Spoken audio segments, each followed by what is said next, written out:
હમણાં એક ભાઈ એના મિત્રને પૂછ્યું કે તમારા મકાન માલિક શું કરે છે? તો કે મકાન માલિક તો જલસા કરતા હતા. કે કરતા હતા એટલે? તો કે પછી મેં એને શેર બજારના ફાયદા સમજાવ્યા કે ભાઈ આ તમે કારખાનામાં આ બધા ખોટા ધંધા રહેવા દો, આ જમીન મકાનનું કરો માન. હા, શેર બજારના મેં ફાયદા સમજાવ્યા કે પછી હવે અમે બેય ફાળે રહીશ. એક કરતા બે ભલા.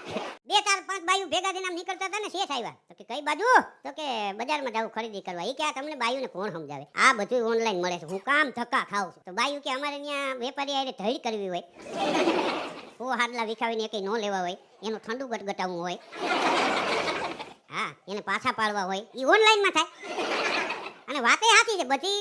બેન એના પિયરમાં ગયા. આમ તો તમે જુઓ ને, બાયુ પિયર જવાનું તમે કયો, બહાર ફરવા જવાનું કયો, એમાં ઘણો ફેર આવે. હા, તમે એમ કહો ને આપણે બહાર જવું છે કુનુ મનાલી બાજુ, તો 1 અઠવાડિયું એને ઠેલા પેક કરતા થાય. બાકી માથાકૂટ થાય ને તો 1 કલાક જ થાય. આપણા લુગડે ભેગા ખાલી દઈએ એના ઠેલા. બાઈને રેલવે સ્ટેશને પુરુષ મૂકવા જાય ને, તો ટ્રેનને થોડીક વાર હોય, એ પુરુષ માટે કફરો સમય કહેવાય.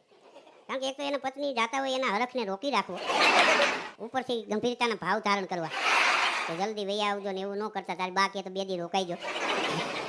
હા, મનમાં એમ હોય ને કે ટ્રેન ઉપડે એટલી વાર છે, પછી એ ભગવાનના ખોળે છે.